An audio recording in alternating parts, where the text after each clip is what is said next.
بحث و مباحثہ ہو رہا تھا کہ مال غنیمت اصل میں کس کا حق ہے.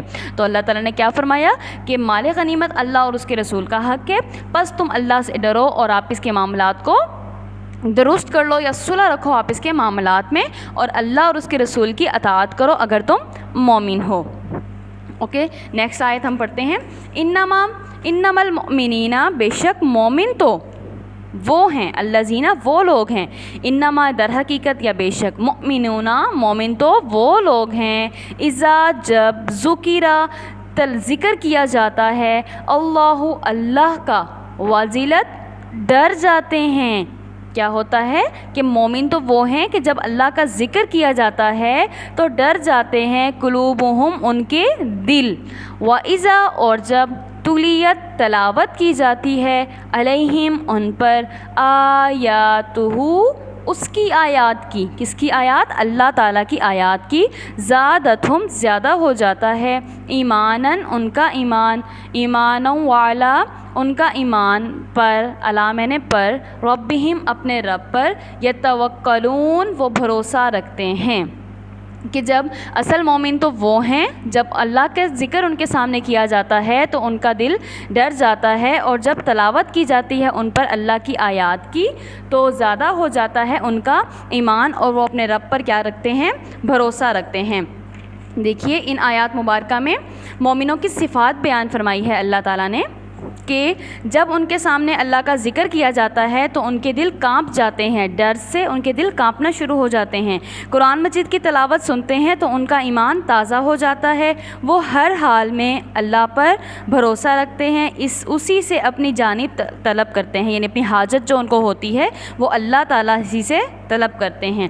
اس کے سوا نہ تو وہ کسی کی عبادت کرتے ہیں اور نہ ہی کسی سے کچھ مانگتے ہیں، بلکہ وہ کس پر بھروسہ رکھتے ہیں؟ صرف اللہ تعالیٰ کی ذات پر بھروسہ رکھتے ہیں. نیکسٹ آیت دیکھیے گا. الذین وہ لوگ، الذین وہ لوگ کہ جب ان، اب یہ اللہ تعالیٰ نے یہاں پر بھی جو ہے وہ مومنین کی اللہ تعالیٰ صفات بیان کر رہے ہیں کہ وہ لوگ یقیمون الصلاۃ، جب ان کے سامنے جو ہے وہ سوری اسٹوڈنٹس، آپ لوگوں نے پہلے جو ہے وہ ان کی مومن کی صفات کے بارے میں پڑھا. اللہ تعالیٰ نے مومن کو ان کی صفات کے بارے میں بتایا کہ اصل مومن تو وہ لوگ ہیں کہ جب تلاوت کی جاتی ہے اللہ کی آیات کی تو کیا ہو جاتے ہیں؟ ان کے دل ڈر جاتے ہیں. تو نیکسٹ آیت میں دیکھیے گا. الذین وہ لوگ، یقیمون الصلاۃ نماز پڑھتے ہیں، یقیمون قائم کرتے ہیں، صلاۃ نماز، ومما اور اس سے جو رزقناہم ہم نے ان کو رزق دیا، ینفقون وہ خرچ کرتے ہیں، یعنی ہم نے جو ان کو مال عطا کیا ہے اس میں وہ اللہ کی راہ میں خرچ کرتے ہیں. اولئک وہی لوگ ہیں، ہم المؤمنون حقا سچے مومنین، لہم ان کے لیے درجات درجات ہیں، عند ربہم ان کے رب کے پاس، عند پاس ربہم ان کے رب کے، ومغفرۃ اور مغفرت ہے یعنی بخشش ہے، ورزق کریم اور عزت کی روزی ہے. اب دیکھیے اس آیت مبارکہ میں اللہ تعالیٰ مومنین کی اور صفات کیا بیان کر رہے ہیں. پہلی صفت تو یہ تھی کہ جب ان کے سامنے اللہ تعالیٰ کا ذکر کیا جاتا ہے تو ان کے دل ڈر جاتے ہیں، اور جب قرآن کی تلاوت کی جاتی ہے ان کے سامنے تو ان کا ایمان اور زیادہ بڑھ جاتا ہے اور اللہ پر بھروسہ رکھتے ہیں. اب ان آیات میں اللہ تعالیٰ نے کیا مومنین کی صفات بیان کی کہ وہ مقررہ وقت پر نماز ادا کرتے ہیں اور اپنی نمازوں میں سستی اور کاہلی سے کام نہیں لیتے. یہاں پر یقیمون الصلاۃ سے کیا مراد ہے؟ بس یہ نہیں کہ سرسری نماز پڑھ دینا اور جان چھڑا لینا اپنی کہ ہم نے 5 نمازیں پڑھ لی ہیں، نہیں. یقیمون وہ قائم کرتے ہیں نماز کو اس کے مقرر وقت پر ادا کرتے ہیں نمازوں کو، اور بالکل اس کے فرائض کے ساتھ، اور سستی اور کاہلی سے کام نہیں لیتے اور نہ ہی ناجائز ذرائع سے دولت کماتے ہیں، بلکہ جو ہم نے ان کو رزق دیا ہے ہر موقع پر اس کے حکم کے مطابق وہ خرچ کرتے ہیں اور دوسروں کو بھی اس سے فائدہ پہنچاتے رہتے ہیں. کیونکہ ایمان کی حالت جو ہے وہ یکساں نہیں رہتی، بلکہ ایمان جو ہے وہ گھٹتا اور بڑھتا رہتا ہے. نفس تصدیق کے اعتبار سے دیکھیں سب برابر نہیں ہیں، اگر نفس تصدیق کے اعتبار سے سب برابر ہیں تو مگر کیفیت اور یقین محکم کے لحاظ سے ان میں فرق ہے. کیسے ان میں یقین اور کیفیت کے لحاظ سے فرق ہوتا ہے لوگوں میں بھی. اللہ تعالیٰ نے ان کی تعریف کرتے ہوئے فرمایا کہ یہی سچے مومن ہیں. یعنی مومن تو اصل کون ہے؟ جب اللہ کا ذکر کیا جاتا ہے تو ان کے دل ڈر جاتے ہیں اور نماز قائم کرتے ہیں, اور ان پر جب اللہ تعالیٰ کی آیات کی تلاوت کی جاتی ہے تو ان کا ایمان اور بڑھ جاتا ہے اور اللہ پر بھروسہ رکھتے ہیں, اور اللہ نے جو ان کو رزق دیا وہ اس میں سے خرچ کرتے ہیں. یہی سچے مومن ہیں, ان کے لیے درجات ہیں ان کے رب کے پاس, اور بخشش ہے اور عزت کی روزی ہے. ان آیات مبارکہ میں اللہ تعالیٰ نے مومنین کی صفات کا ذکر کیا ہے, اس کو بیان کیا ہے. آگے دیکھیے گا, کما جیسا کہ اخرجا کا نکالا آپ کو, ربو کا آپ کے رب نے, من بیتی کا آپ کے گھر سے, بالحق کی حق کے ساتھ یا تدبیر کے ساتھ. یعنی آپ کو آپ کے رب نے آپ کے گھر سے نکالا, یعنی لوگوں کو اپنے گھر سے اس طرح نکلنا چاہیے تھا جس طرح تمہارے پروردگار نے تم کو تدبیر کے ساتھ اپنے گھر سے نکالا. وَإِنَّ اور بے شک, فریقاً ایک جماعت, من المؤمنین مومنین میں سے, لَقَارِحُونَ ناخوش تھی. ٹھیک ہے, یجادلونک اور جھگڑا کرتے ہیں آپ سے, فی الحق کی حق کے بارے میں, بعد اس کے, ما تبینہ بیان ہو چکا, کأنما گویا کہ, یساقون وہ دھکیلے جاتے ہیں یا ہانکے جاتے ہیں, الی الموت موت کی طرف, وہم ینظرون اور وہ اس کو دیکھ رہے ہیں. اب دیکھیں ان آیات مبارکہ میں اللہ تعالیٰ نے کیا ارشاد فرمایا کہ ان لوگوں کو اپنے گھروں سے اسی طرح نکلنا چاہیے تھا جس طرح تمہارے پروردگار نے تم کو تدبیر کے ساتھ اپنے گھر سے نکالا. اور اس وقت مومنوں کی ایک جماعت ناخوش تھی, اور وہ لوگ حق بات میں اس کے ظاہر ہوئے پیچھے, یعنی جب وہ ظاہر ہو چکا تھا تو ان سے جھگڑا کرنے لگے, گویا کہ موت کی طرف دھکیلے جاتے ہیں اور اسے وہ دیکھ رہے ہیں.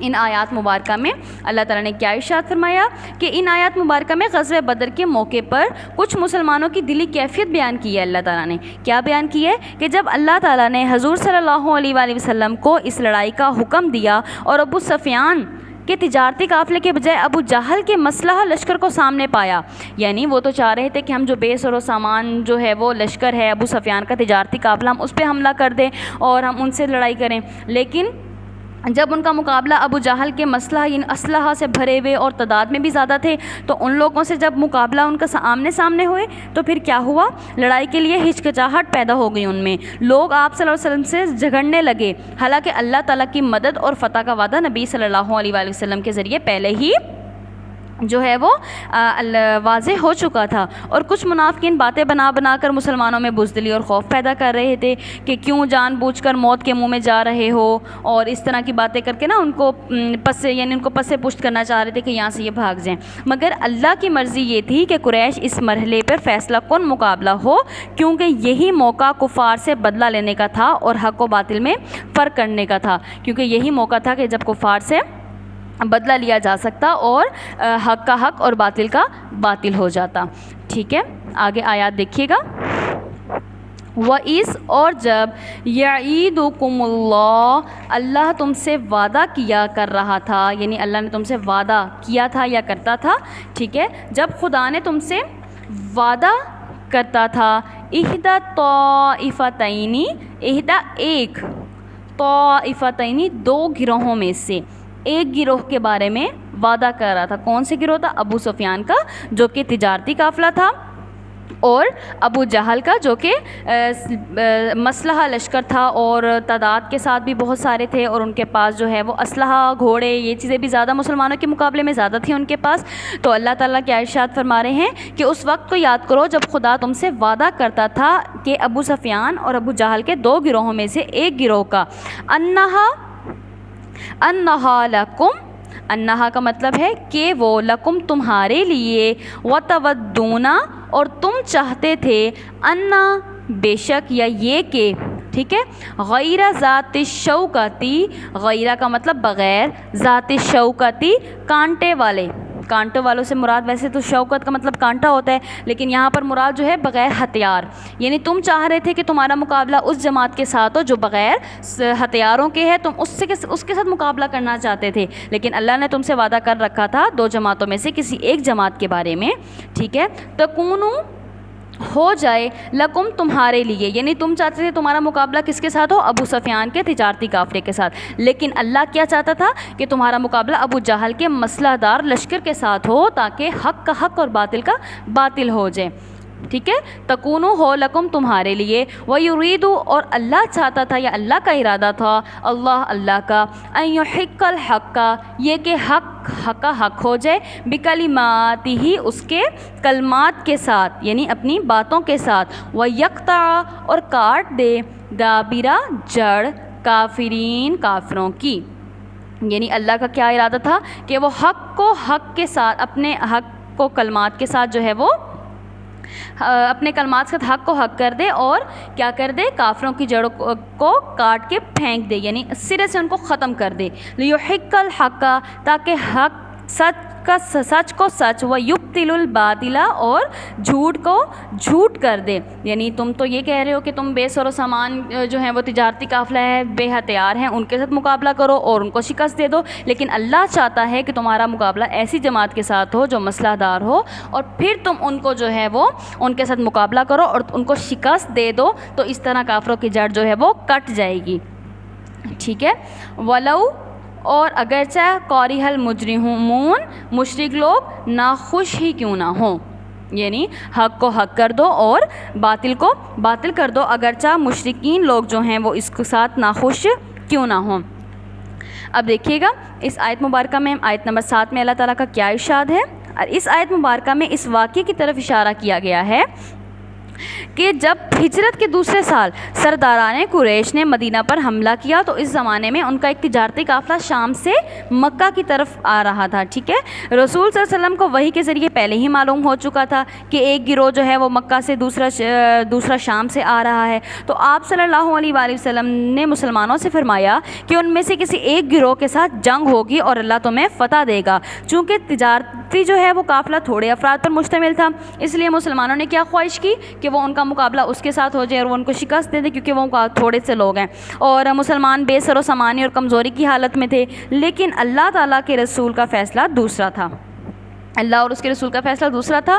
وہ کیا تھا کہ رسول صلی اللہ علیہ وسلم نے اللہ کے فیصلے کے مطابق مکہ سے آنے والے جنگی گروہ سے لڑنے کا حکم دیا، نتیجہ یہ نکلا کہ 313 مسلمانوں نے اپنے سے کئی گنا بڑے لشکر کو شکست دے دی۔ اب دیکھیں ان آیت مبارکہ میں حق کی فتح اور باطل کا شکست کا ذکر کیا، کس آیت مبارکہ میں؟ آیت نمبر 8 میں، کہ لیحق الحق ویبطل الباطل، کہ حق کا حق یعنی سچ کا سچ اور باطل کا باطل ہو جائے، ٹھیک ہے؟ غزوہ بدر کے موقع پہ مسلمانوں کا ایک گروہ جو تھا وہ خوف زدہ تھا، مگر رسول صلی اللہ علیہ وآلہ وسلم کے سامنے انکار کی جرت بھی ان کے دل میں نہیں تھی کہ وہ جرت کر سکتے، لیکن دل میں سخت ڈرے ہوئے تھے کہ وہ موت کی طرف جا رہے ہیں، وہ مر جائیں گے، اتنی تعداد میں لوگ ہیں، ہم ان سے کہاں جیت سکتے ہیں۔ لیکن جب لڑائی شروع ہوئی تو سب نے دیکھ لیا کہ حق بات وہی تھی جو اللہ کے رسول نے چاہی تھی اور اللہ کی مرضی تھی، کیونکہ دعوت اسلامی اور نظام جاہلیت میں سے ایک زندہ رہنا ہے، یا تو اسلام رہے گا یا پھر جاہلیت، تاکہ سچ کو سچ اور جھوٹ کو جھوٹ ثابت کر دیا جائے، خواہ مشرکین کتنے ہی ناراض ہوں۔ اس جنگ سے وہ حالات پیدا ہو گئے کہ جس کی بدولت اسلام کے قدم جو ہے اسلام کو قدم جمانے کا موقع مل گیا۔ اب دیکھیے اللہ تعالیٰ نے اس جنگ میں جو ہے وہ مسلمانوں کی اور فرشتوں کے ذریعے بھی جو ہے وہ مدد کی تھی۔ آیت نمبر 9 دیکھیے گا،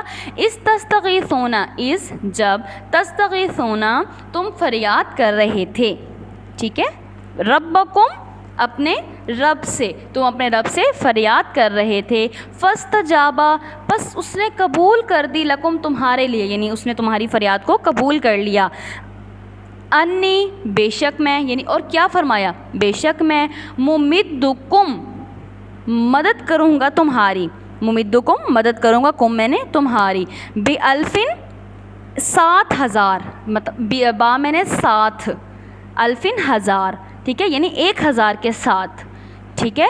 اللہ تعالیٰ نے کیا ارشاد فرمایا کہ میں تمہاری مدد کروں گا 1000 کے ساتھ۔ نیکسٹ دیکھیں، من الملائکتی فرشتوں میں سے، یعنی اللہ تعالیٰ نے ارشاد فرمایا کہ میں تمہاری فرشتوں کے ذریعے مدد کر دوں گا، مردفین جو ایک دوسرے کے پیچھے آتے جائیں گے یا لگاتار آنے والے فرشتوں کے ذریعے میں تمہاری مدد کروں گا. یہ اللہ نے ان کی دعا قبول کی, جو ان کے دل میں خوف ڈر تھا کہ ہم تعداد میں بھی تھوڑے ہیں, ہم کیسے جیت سکیں گے, تو اللہ تعالیٰ نے ان کی مدد کے لیے آسمان سے فرشتے نازل کیے جو کہ مسلمانوں کو نہیں دکھائی دے رہے تھے, لیکن کافروں کو ان کی تعداد دکھائی دے رہی تھی, ان کی تعداد مسلمانوں کی بڑھ کر دکھائی دے رہی تھی. حالانکہ انہوں نے تو سنا تھا کہ مسلمانوں کی تعداد جو ہے وہ بہت کم ہے, 313 ہیں, اور ہم 1000 کی تعداد میں ہم تو ان کو فوراً سے ہرا دیں گے. لیکن جب وہ آمنا سامنا ان کا دو جماعتوں کا ہوا تو پھر کیا ہوا کہ اللہ تعالیٰ نے کافروں کی نظر میں مسلمانوں کو بڑھا کے دکھا دیا اور مسلمانوں کی نظروں میں کافروں کو کم کر کے دکھا دیا تاکہ مسلمان لوگ گھبرا نہ جائیں. آگے دیکھیے, وما جعل اللہ الا بشرا, اور نہیں وما اور نہیں جعلہ بنایا اس کو اللہ نے الا مگر بشرا بشارت یا خوشخبری دینے والے, یعنی اس چیز کو اللہ تعالیٰ نے تمہارے لیے بشارت بنایا. وَلِتَطْمَئِنَّ, اور یہ کہ اطمینان ہو, بھی اس کے ذریعے, قلوبکم تمہارے دلوں کو, یا اطمینان حاصل کریں اس کے ذریعے تمہارے دل. وَمَن نَصْرُ, اور نہیں ہے مدد الا من عند اللہ, مگر اللہ کی طرف سے, یعنی مدد تو صرف وہی ہے جو اللہ کی طرف سے ہے. ان اللہ عزیز حکیم, بے شک اللہ تعالی عزیز زبردست, حکیم حکمت والا ہے. اب ان آیت مبارکہ میں غزوہ بدر میں فتح کی خوشخبری سنائی گئی ہے. ٹھیک ہے, جب مسلمان اللہ سے مدد مانگ رہے تھے اور دعا کر رہے تھے تو اللہ تعالیٰ نے ان کی دعا قبول فرمائی اور وعدہ فرمایا کہ 1000 فرشتوں سے اللہ ان کی مدد فرمائے گا. لہٰذا اللہ نے اپنا وعدہ پورا کیا اور کامل فتح نصیب فرمائی. اس بے سر و سامانی کی حالت میں بھی اللہ تعالیٰ کی مدد کافی ثابت ہوئی, مسلمانوں کو اطمینان نصیب ہوا اور کفار مکہ جو ہے وہ ذیل و خوار ہو کے وہاں سے چلے گئے. کیونکہ فتح کا انحصار ظاہری ساز و سامان پر موقوف نہیں ہوتا, بلکہ اصل چیز جو ہے وہ کیا ہوتی ہے, اللہ پر ایمان, اس پر بھروسہ, کیونکہ اللہ ہی سب پر غالب ہے. اگرچہ ان کے پاس وہ بے سر و سامانی کی حالت میں تھے مسلمان, لیکن ان کا اللہ پر توکل تھا, مومنین کا اللہ پر بھروسہ تھا. دیکھیں آپ نے آیت کے شروع میں پڑھا ہے کہ جب تلاوت کی جاتی ہے اللہ تعالیٰ کی آیات کی, یعنی جب وحی اترتی ہے اللہ کی آیات کی, تو ان کے ایمان اور زیادہ ہو جاتا ہے. تھوڑی تعداد ہونے کے باوجود بھی انہوں نے ڈٹ کر کفار کا مقابلہ کیا اور کفار کو شکست دے دی, بجائے اس کے کہ وہ تھوڑے سے لوگوں سے مقابلہ کرتے تو اس سے ان کی دہشت زیادہ نہیں پھیل سکتی تھی. لیکن جب انہوں نے اتنے مسلح دار 1000 کی تعداد میں لشکر کو جو ہے وہ شکست دی, تو اس سے ان کا رعب دبدبہ بیٹھ گیا کہ مسلمان جو ہے وہ ایک طاقتور قوم ہے. آگے دیکھیے, ان آیات سے ریلیٹڈ جو ہیں وہ یہ الفاظ معنی ہیں, ان کو آپ اچھے سے یاد کریں گے. دیکھیے گا, الانفال مال غنیمت, مال غنیمت کسے کہتے ہیں, وہ مال جو کفار سے جنگ کے دوران مسلمانوں کے ہاتھ آتا ہے. اصلحوا ذات بینکم, آپس کے تعلقات درست کرو. وجلت, ڈرتے ہیں یا ڈر جاتے ہیں. قارہون, ناگواری محسوس کرتے ہیں یا ناپسند کرتے ہیں, دونوں اس کی میننگ کر سکتے ہیں. یساقونا, وہ ہانکے جاتے ہیں یا دھکیلے جاتے ہیں. ٹھیک ہے, دونوں آسان میں سے کوئی بھی آپ کو آسان لگے آپ اس کو یاد کر لیجئے گا. احدا, ایک, احدا ایک مونس کے لیے استعمال ہوتا ہے. ٹھیک ہے, یا ضمیر. آگے دیکھیے, دابرہ جڑ. تستغیثون, تم فریاد کرتے ہو. مردفین, لگاتار آنے والے. غیر ذات الشوکتی, بغیر کانٹے کے, یعنی بغیر اسلحے اور قوت کے. اسٹوڈنٹس, آپ لوگوں نے ان آیات سے ریلیٹڈ جو ہے وہ ترجمہ ہے, آیات کا ترجمہ اچھے سے یاد کرنا ہے, با محاورہ بھی اور لفظی بھی آپ کو دونوں طریقے سے اچھے سے آنا چاہیے. آیت نمبر 1 سے لے کے 10 تک, رکوع نمبر 1. اور ان آیات سے ریلیٹڈ جو ہیں وہ یہ ان کے جو ہیں وہ الفاظ معنی ہیں, یہ بھی آپ نے اچھے سے یاد کرنے ہیں. انشاءاللہ ہم نیکسٹ لیکچر میں ان آیات سے ریلیٹڈ جو ہیں وہ شارٹ کوسچن جو ہیں ہم وہ پڑھیں گے. اوکے اسٹوڈنٹس, تب تک کے لیے اپنا خیال رکھیے گا. فی امان اللہ. اللہ حافظ.